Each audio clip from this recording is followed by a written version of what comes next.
बंदी छोड़ सतगुरु रामपाल जी महाराज जी की जय हो।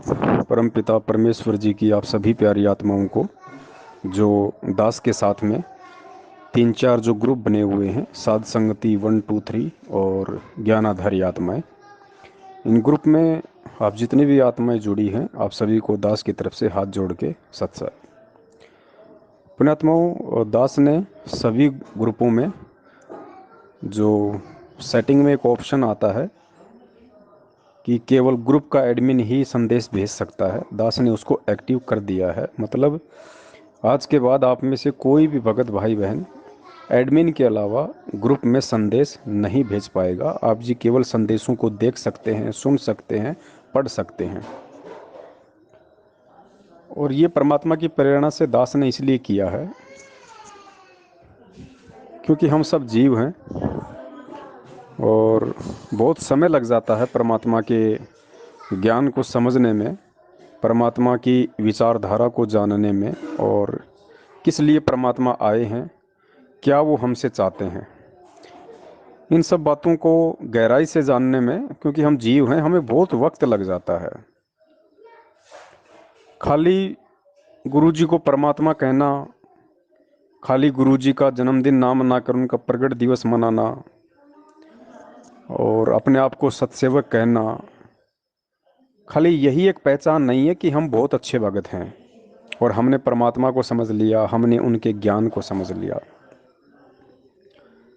अब दास इन दिनों ग्रुप में देख रहा है लेकिन बोल कुछ भी नहीं रहा, क्योंकि मुझे बोलने का अधिकार भी नहीं है।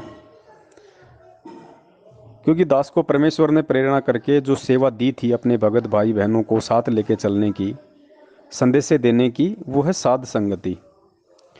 और उसके लिए परमात्मा ने व्हाट्सएप पे ग्रुप बनवा दिए, साथ में फेसबुक के ऊपर परमेश्वर ने शंका समाधान पवन दास के साथ इस नाम से एक ग्रुप बना दिया। और लगभग 5,000 से ऊपर आत्माएं दास के साथ में पिछले 3 महीने से उस ग्रुप में जुड़ी हुई हैं। और रोजाना 100 से 150 भगत भाई बहन उस ग्रुप में नए नए जुड़ते हैं। लेकिन दास के साथ में ग्रुप में जो भाई बहन जुड़े हुए हैं, अब अभी भी उनमें से बहुत सारे भगत भाई बहन बेहोश हैं, क्योंकि उन्हें पता ही नहीं कि हो क्या रहा है। इतने संदेश देने के बाद भी, इतना विस्तार से समझाने के बाद भी कि भाई देश दुनिया की क्या परिस्थितियां हैं, दुनिया बारूद के ढेर पे बैठी है, कब आग लगा दे, कब बम फट जाए, कुछ नहीं पता। और हमने अपने आप को आश्वस्त मान लिया कि हमारा बाड़ा भी बाका नहीं होगा। भगत जी, भक्ति मार्ग है, यहाँ अच्छों अच्छों का बाल बाका हो जाता है। जो अपने आप में ये सोच के बैठे हैं कि हमारा तो बाड़ी बाका नहीं होगा, हम तो संत रामपाल जी महाराज जी की शरण में हैं, हम तो उनके भगत हैं। इस बात का डिसाइड आप नहीं कर सकते कि मैं संत रामपाल जी महाराज जी का भगत हूँ और मेरा तो बाल भी बाका नहीं होगा। इस बात का डिसाइड अध्यात्म करेगा, परमात्मा की मर्यादाएं करेंगी, परमेश्वर का विधान करेगा, संविधान करेगा। हम दिन में कितनी बार परमात्मा का विधान तोड़ते हैं, उनके नियम तोड़ते हैं, उनका संविधान तोड़ते हैं, हमें इस चीज़ का आभास तक नहीं है। और हम खाली गले में लॉकेट पहन के, हाथ में रक्षा सूत्र पहन के, सुबह शाम दोपहर की आरती करके या मंत्र हो जाएं तो वो करके अपने आप को निश्चित माने बैठे हैं कि मेरा बाल विवाह का नहीं होगा। पुण्यात्मा, ऐसा नहीं है। 2014 बरवाला कांड के समय जितने लोग मरे थे, घायल हुए थे, वो भी यही सोच रहे थे कि हमारा तो बाल विवाह का नहीं होगा, पीठ पीछे परमात्मा बैठा हुआ है। और 2014 से लेके आज 2021 तक तकरीबन, ज़्यादा भी नहीं तो दास एक आपको आइडिया बता रहा है, आप लोगों को नहीं पता लेकिन दास आपको बता रहा है कि इन 7 वर्षों में ज़्यादा भी नहीं तो कम से कम 500 से ऊपर भगत भाई बहन अकाल मौत मर चुके हैं। वो भी यही मान के बैठे थे कि हम तो गुरुजी की शरण में हैं, हमारा तो बाड़ी बाका नहीं होगा। वो नामदान केंद्रों पे भी रेगुलर जाते रहते थे, महीने में 1 1 या 2 2 बार नाम भी शुद्ध करवाते रहते थे, तारीखों पे भी जाते रहते थे। सारनाम भी ले लिया था उन्होंने, किसी ने सतनाम ले रखा था, किसी के पास प्रथम नाम था। दान धर्म भी खूब कर रहे थे मैनेजमेंट को। और वो भी यही सोच रहे थे कि हमारा तो बाड़ी बाका नहीं होगा। लेकिन किस तरीके से बाड़ बाका हुआ आप लोगों को अच्छे से पता है। नेपाल की बहन आई, इसार की तारीख पे सुबह मटका चौक पे वो फांसी लगी हुई मिली। उसने भी यही सोचा था कि मैं तो भगवान की शरण में हूँ, मैं तो परमात्मा के दर्शन करने हिसार जा रही हूँ। उसने भी कहा था कि मेरा बाड़ी बांका नहीं होगा, लेकिन हो गया। कोटा का एक भाई था, हिसार तारीख पे गया हुआ था लॉकडाउन से पहले, खुद ही हिसार में ट्रेन के आगे कूद पड़ा और कट के मर गया। बिहार का एक भगत था, तारीख पे गया, वापस अपने गांव जाने लगा, अलीगढ़ के पास डब्बे में मरा हुआ मिला। पिछले साल महाराष्ट्र से 2 बस भर के और सारनाम लेने के लिए आ रहे थे रोहतक में। सुबह 3 बजे राजस्थान के नागौर में आगे काला सांड आ गया, ड्राइवर की झपकी लगी, क्या हुआ, और बस पेड़ से जा टकराई, भीषण एक्सीडेंट हुआ। 13 भक्तों की अकाल मौत हुई, जिनमें भगत और भक्तमती दोनों शामिल थे। 3 की तो गर्दन धड़ से अलग हो गई। और भी बहुत सारे भाई बहन हैं, सारनामी हैं, पंजाब के थे, हेमंत कुमार थे, और उन्होंने जहर पिया, मरे। और भी बहुत सारे भाई बहन हैं जो मर लिए अकाल मौत। तो वो भी यही सोच रहे थे कि भाई हमारा तो बाड़ी बाका नहीं होगा, हम तो गुरुजी की शरण में हैं। लेकिन आप गुरुजी की शरण में है या नहीं है, मैं गुरुजी की शरण में हूँ या नहीं हूँ, इसका डिसाइड मैं नहीं कर सकता, आप नहीं कर सकते। इसका डिसाइड परमात्मा का संविधान करेगा कि कौन भगत परमेश्वर के विधान अनुसार चल रहा है और कौन खाली विधान का ढोल बजा के और अपनी मनमानियों के हिसाब से चल रहा है। परमेश्वर हमें भगत बनाने आए हैं, और जब तक हम भगत नहीं बनेंगे तो हम परमात्मा के संविधान के अंतर्गत नहीं हैं। ये तो एक बेसिक फाउंडेशन है। भक्ति करनी है तो सबसे पहले भगत बनना पड़ेगा। सतलोक बहुत दूर की बात है, अभी सोचना मूर्खता होगी, क्योंकि सतलोक इतना आसान नहीं है। सतलोक जाना जितना आसान हमें लग रहा है, उस हिसाब से उतना ही टेढ़ा है। अगर इतना ही आसान होता तो अरबों खरबों, गिनती नहीं, दास तो एक आइडिया बता रहा है, अरबों खरबों युगों तक हम यहाँ गधे कुत्ते सुअर बन रहे हैं। क्या परमात्मा हमें पहली बार मिले? हमेशा परमात्मा मिलते हैं। खुद मालिक की वाणी है कि साधु सेती मस्करी, चोरा नाल खुशाल, मल अखाड़ा जीतेंगे युगन युगन के माल। यहाँ युगन युगन शब्द परमेश्वर ने प्रयोग किया है। तो हम युगों युगों से इस कलयुग में भी परमात्मा की शरण में आ रहे हैं। हम अपने आप में ज्ञानी भी बनते हैं, बहुत बड़े चतुर भी बनते हैं, और हम सोचते हैं कि अब की बार तो बेड़ा पार हो ही जाएगा, लेकिन रह जाते हैं, क्योंकि हम भगत नहीं बनते, हम चतुर पहले बनते हैं। और भगत के 5 लक्षण बताए सिर्फ परमात्मा ने: शील, संतोष, विवेक, दया, अक्षमा। और इन 5 में से मैं भी आ गया, आप भी आ गए। मुझे नहीं लगता कि हमारे अंदर वो गुण होंगे। चलो 70% की तो हम बात नहीं करते, वो तो खुद कॉल एजेंट सतलोक आश्रम मैनेजमेंट हरियाणा के पीछे लग के बुरी तरह से बेहोश हैं। आज भी उन्हें होश नहीं आ रहा, और होश उन्हें आएगा भी नहीं जब तक उनकी कमर नहीं टूट लेगी। हम उनकी बात नहीं करते, क्योंकि 2014 से 2020 तक पूरी संगत की परीक्षा थी। वो 70% लोग फेल हो चुके हैं, जिनको पिछले 6 साल से समझाते समझाते हमारे कान बहरे हो गए, हमारी आंखों से धुंधलापन छा गया, हमारी उंगलियां घिस चुकी हैं इस मोबाइल पे चलाते चलाते, वीडियो बनाते बनाते। 6 साल बहुत होते हैं किसी भी आदमी को समझाने के लिए। 6 साल से अगर किसी गधे को भी पर्टिकुलर आप अगर कोई एक सब्जेक्ट पढ़ाओ, कोई एक बात उसको पढ़ाओ, तो वो भी पढ़ जाएगा, वो भी एक्यूरेट 6 साल में उसको जो ज्ञान दिया गया है, जो समझाया गया है, उसी अनुसार अपना काम करेगा। लेकिन परमेश्वर से तत्व ज्ञान लेकर भी 6 साल से भगत लोग नहीं समझ पाए, सही गलत का निर्णय नहीं कर पाए। वो 70% लोग उस गधे से भी गए गुजरे हैं, जो आज भी सतलोक आश्रम मैनेजमेंट हरियाणा के पीछे चल रहे हैं।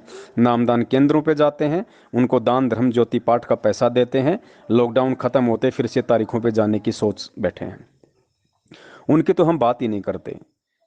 अब 2021 से 2024 का जो पीरियड है, ये पीरियड उन 30% भक्तों की परीक्षा का है, जो अपने आप को सतसेवक कहते हैं, जिन्होंने ज्ञान आधार से काफ़ी कुछ हद तक अपने आप को सतलोक आश्रम मैनेजमेंट हरियाणा और उनके पीछे लगे हुए लोगों में थोड़ा बहुत डिफरेंस दिखाया है कि भाई हम थोड़ा बहुत गुरुजी के ज्ञान आधार से चल रहे हैं, और हम परमेश्वर को परमेश्वर मानते हैं। हम उनका जन्मदिन नहीं मनाएंगे, क्योंकि मालिक की वाणी के अनुसार सतगुरु का जन्मदिन नहीं मनाया जाता। सतगुरु खुद परमात्मा होता है कि ना सतगुरु जननी जने जाके माँ ना बाप, पिंड ब्रह्मंड से रहित है ना वहाँ तीनों ताप। या तो हम गुरु जी को सतगुरु कहना छोड़ दें, और अगर सतगुरु नहीं कहना छोड़ सकते तो फिर हम उनका जन्मदिन नहीं मना सकते। परमात्मा प्रकट ही होते हैं, लीला वो कुछ भी कर सकते हैं, ये जीव स्तर के बाहर की बात है। तो काफ़ी कुछ 30% भक्तों ने मैनेजमेंट और उनके पीछे लगे हुए लोगों से डिफरेंशिएट किया, अपने आप को भिन्न दिखलाया, उनको हम सत्सेवक कहते हैं। लेकिन अब जो 30% सत्सेवक हैं, उनमें से भी कितने हैं जो 2024 तक सुरक्षित रह पाएंगे भक्ति मार्ग पे, अपना बचाव कर पाएंगे? क्योंकि खाली परमात्मा परमात्मा कहने से ही बात नहीं बनती है। हम दास तो हम सब अपने नाम के आगे लगाते हैं, भगत तो हम सब एक दूसरे को कहते हैं, लेकिन कभी सोचिए, क्या हम भगत हैं? क्या वो दास वाले लक्षण हमारे अंदर हैं? आज इन ग्रुपों में कोई भी अगर कोई किसी को कोई बात कह देता है या कोई कुछ लिख के भेज देता है, तो पहली बात तो अगर कोई भाई कुछ लिख के भेज रहा है तो उसके निजी विचार हैं। उसने जितना परमेश्वर के ज्ञान को समझा है उस आधार से उसने अपने विचार पोस्टर, ऑडियो या वीडियो के माध्यम से उसने ग्रुप में डाल के अपने विचार व्यक्त कर दिए। अब बाकी लोग उसकी पूंछ पकड़ लेते हैं, उसका बतंगड़ बना लेते हैं। जबकि होना ये चाहिए कि भाई आप किसी भी चीज़ को देख रहे हो और किसी भी व्यक्ति ने अपने बुद्धि स्तर से अगर कोई चीज़ ग्रुप में डाल दी है, तो आप लोगों का फर्ज है उनको प्रेम से समझाने का। वो माने तो ठीक, ना माने तो ठीक, दोबारा आप बोलने के अधिकारी नहीं है। लेकिन किसी ने कुछ डाल दिया और आपने जल्दबाजी में उस पर कमेंट्स कर दिया, फिर सामने वाला भी हार नहीं मानता, क्योंकि भाई ये अहंकार है, ये अभिमान है, लगता है हमारी बेइज्जती हो गई। क्योंकि हम सब जीव हैं। ये दास किसी व्यक्ति विशेष को टारगेट करके नहीं बोल रहा है, क्योंकि मुझे पता है कि अभी इतनी सहनशीलता ना मेरे अंदर है ना आप लोगों के अंदर है। फिर उसको भी सहन नहीं होता, वो भी दो बातें बढ़ा चढ़ा के फिर बोलता है। फिर उसको सहन नहीं होता, फिर वो भी दो बातें बढ़ा चढ़ा के बोलेगा कि मैं इसके ऊपर हावी रहूं, मैं नीचे ना गिर जाऊं। तो भगत जी, ये तो एक दूसरे का समय बर्बाद करना, समाज बर्बाद करना, और एंड में मतलब कोई निकलना नहीं उन सब बातों का। तो बताइए हमारे अंदर वो संतोष कहाँ है, धैर्य कहाँ है? पहली बात तो आप कोई कुछ भी भेजे भाई, चाहे कोई ग्रुप में नंगा वीडियो भेज दे, नंगी फोटो भेज दे, आप क्यों टेंशन ले रहे हो? आप क्यों चिंतित हो रहे हो? आप अपने आप को संभाल के रखो भाई। उसने भेज दिया, उसको जितना ज्ञान था, परमेश्वर कहते हैं जिसकी जितनी बुद्धि उतना दे बताए, उसका बुरा मत मानियो, वो अधिक कहाँ से लाए। जितना उसके पास में था, उसके भेजे में था, उसने अपने विचार व्यक्त कर दिए। अब अगर आप उसके विचारों से असहमत हैं, सहमत नहीं हैं, तो आपका फर्ज ये बनता है कि आप उसको प्रेम से समझाएं। आप उसके ऊपर गुस्सा करने के अधिकारी नहीं हैं, क्योंकि आप उसके बाप नहीं भाई। आप उनको प्रेम से समझा सकते हैं कि भगत जी, आपने जो किया ये परमेश्वर के ज्ञान आधार से ठीक नहीं है, बाकी आपकी मर्जी, बस इतना कह के आप छोड़ दीजिए। उसके बाद ही वो क्या जवाब देता है, क्या जवाब नहीं देता है, उसके बाद भी अगर आप रिएक्ट करते हो, तो ये कहीं ना कहीं सामने वाले का अहंकार है। और हमें बुरा मानना नहीं चाहिए भाई। ये ग्रुप में ठीक है, कोई जो मर्जी डाले, हमें क्या लेना देना उससे। अगर आप ग्रुप एडमिन हैं तो आपको अच्छा नहीं लगता तो आप उसको रिमूव कर दीजिए। आप ग्रुप एडमिन नहीं हैं और आपको उसकी बातें अच्छी नहीं लगती, आप उसकी बातों से सहमत नहीं हैं, तो आप उसको संदेशा दे सकते हैं। संदेशा, ओनली संदेशा। उसके साथ में जिरह नहीं कर सकते, बहस नहीं कर सकते आप। जो परमेश्वर के ज्ञान से नहीं समझा, 27 साल की मेहनत से नहीं समझा, वो 2 मिनट आपके गुस्सा करने से समझ जाएगा। आपने कैसे सोच लिया ये? भाई दास क्यों नहीं बोलता इन ग्रुपों में? दास सबके विचार देखता है, सबकी बातें सुनता है। क्यों नहीं बोलता दास? क्योंकि अच्छे से पता है दास को कि जीव को सहन नहीं होता। आदमी तुरंत अपनी बेइज्जती मान जाता है। ठीक है, सामने नहीं बोलेगा, लेकिन अंदर से वो वैर पाल लेता है, ईर्ष्या भाव पाल लेता है अपने अंदर। तो भाई मैं दोषी क्यों बनूं किसी को बोल के? भाड़ में जाए सामने वाला। परमेश्वर कहते हैं, कबीरा तेरी झोपड़ी गलकटियन के पास, जो करेगा सो भरेगा, तू क्यों भया उदास। कोई ग्रुप में जहर खा रहा तो वो मरेगा ना, मुझे क्या ऑब्जेक्शन है? दास तो ये कह सकता, भैया जहर है, जरा ध्यान से, बस। उसके बाद वो कहे नहीं नहीं जहर नहीं, ये दूध है, तो मैं ये भी नहीं कहूँगा कि ठीक है भाई दूध है तो पी ले। मुझे फिर बोलने का अधिकार ही नहीं है। जिसने मेरे कमेंट्स के ऊपर विचार ही नहीं किया, तो फिर मैं बोलने का भी अधिकारी नहीं हूँ। तो इसलिए दास सभी भाई बहनों को ग्रुपों से म्यूट कर रहा है। आप केवल सुन सकते हैं, आप केवल देख सकते हैं, आप कुछ बोल नहीं सकते, आप कुछ भेज नहीं सकते, क्योंकि भेजने के लायक है नहीं अब। और जिसको ग्रुप में रहना वो रही है, जिसको नहीं रहना वो ग्रुप छोड़ सकता है। क्योंकि मुझे ये ग्रुप बना के कोई पेंसिल तो मिल नहीं रही, और पेंसिल भी मिलती तो मैं थोड़ा ना किसी की गुलामी करूं, किसी की वो करूं। ये सबके अपने निजी विचार हैं। दास ने केवल इसलिए जोड़ा था कि साथ रहेंगे, जानकारी रहेगी, एक दूसरे के संपर्क में रहेंगे, विचारों का आदान प्रदान होता रहेगा। छोटी मोटी कोई किसी की शंका होगी, पूछ सकता है। लेकिन शायद वो अधिकार आप लोग नहीं रखना चाहते अपने पास में। और आप लोगों को लगता है कि हम तो खुद ही इतने बड़े ज्ञानी हो गए हैं, हमें किसी की अब ज़रूरत ही नहीं है। हमें ना साध संगति की ज़रूरत है, ना हमें किसी और चीज़ की ज़रूरत है। हमें खुद बहुत ज़्यादा ज्ञान, हम खुद इंटेलिजेंट हो गए, तो बहुत अच्छी बात है। आप इंटेलिजेंट हो गए, ये आपका सौभाग्य है। और हमें खुशी है कि साध संगति कर करके हमारे भगत भाई बहन इतने इंटेलिजेंट हो गए हैं कि अब उन्होंने दूसरों के परामर्श की आवश्यकता ही नहीं है। बहुत अच्छी बात है। तो ग्रुप से दास सभी को म्यूट कर रहा है, जिसने रहना है रहिए, जिसने ना रहना वो ग्रुप छोड़ सकता है। और फेसबुक के ऊपर जो ग्रुप बना हुआ है शंका समाधान पवन दास के साथ में, वहाँ काफ़ी भगत भाई बहन जुड़ रहे हैं। और दास को ना कोई देखो, अगर आप लोग अपने आप को बचा लोगे, अपनी भक्ति को बचा लोगे, तो मुझे कुछ नहीं देने वाले, ना मुझे कुछ मिलने वाला, और ना मेरा इसमें कोई स्वार्थ है। और अगर आप लोग फेल हो जाओगे, आप लोगों के पास कुछ नहीं रहेगा, तो इसमें भी मेरा कोई नुकसान नहीं है, और ना मुझे इसमें कोई दुख होगा। दास तो केवल जो प्रेरणा जो परमात्मा ने दास को की, उस आधार से केवल आप जी सभी भाई बहनों को साथ लेके चलने की कोशिश में था। और दास तो अपनी कोशिश करता रहेगा भाई, चाहे कोई समझे या ना समझे, ये मेरा विषय नहीं है। और ना ही ये कोई एग्रीमेंट है मेरा परमात्मा के साथ या किसी और के साथ में। समझे या ना समझे, ये तो सामने वाले के संस्कार के ऊपर निर्भर करता है। दास की सेवा, दास की ड्यूटी सबसे पहले अपनी भक्ति है, उसके बाद में कुछ समय बचा तो भगत भाई बहनों के साथ में संगति है, वो मेरी चलती रहेगी। फेसबुक पे लाइव हर संडे को परमेश्वर की दया से चलता रहेगा, और नए नए टॉपिक परमात्मा ऐड करवाएंगे। 3-3 घंटे की वीडियो से अब दास केवल 20 या 25 मिनट तक की वीडियो पे आएगा रोज़ाना, संडे को, इससे ज़्यादा नहीं। और जो भाई जुड़ना चाहे अच्छी बात है, जो ना जुड़े अच्छी बात है, जो समझना चाहे अच्छी बात है, ना समझना चाहे अच्छी बात है। दास केवल परमेश्वर के निमित्त होके अपनी ड्यूटी करता रहेगा। और कोई गलत कर रहा है तो दास बिल्कुल भी नहीं टोकेगा, क्योंकि अब टोका टाके का समय नहीं है। जिसने समझना है वो वीडियो देखिए, हज़ारों की संख्या में परमेश्वर ने वीडियो बनवा दिए हैं। अब किसी को ना ही पर्सनली समझाया जाएगा। जिसने समझना है सारी वीडियो देखो भैया, सारी वीडियो देखो, खुद भी मेहनत करो, थोड़ा आगे बढ़ो, बैठे बैठे खाने की आदत छोड़ो, खुद मेहनत करो थोड़ा। और बस दास का तो यही विनती थी, यही निवेदन था। बाकी आप सबकी अपनी मर्जी है, क्योंकि दास खुद महसूस कर रहा है कि काल भगवान का कितना प्रेशर इस समय दास के ऊपर है, कितना प्रेशर दास के ऊपर इस समय है। तो सोचो, ये 2021 है, अभी 3 साल बाकी हैं परमेश्वर के लगभग आने में। दास कह सकता है ज्ञान आधार से, कोई निश्चित नहीं कह रहा दास, कोई फाइनल नहीं है, कोई भविष्यवाणी नहीं कर रहा। लेकिन भविष्य वक्ताओं ने जो भविष्यवाणियां की हुई हैं, और जिस हिसाब से वर्तमान की परिस्थितियां हैं और आने वाले 2-3 साल में बिगड़ने वाली हैं, उस हिसाब से दास एक आइडिया लगा रहा है भगत होने के नाते कि 2024 तक परमेश्वर दया कर सकते हैं, क्योंकि 2024 तक बहुत कुछ स्थितियां हो सकती हैं बिगड़ जाएं दुनिया की।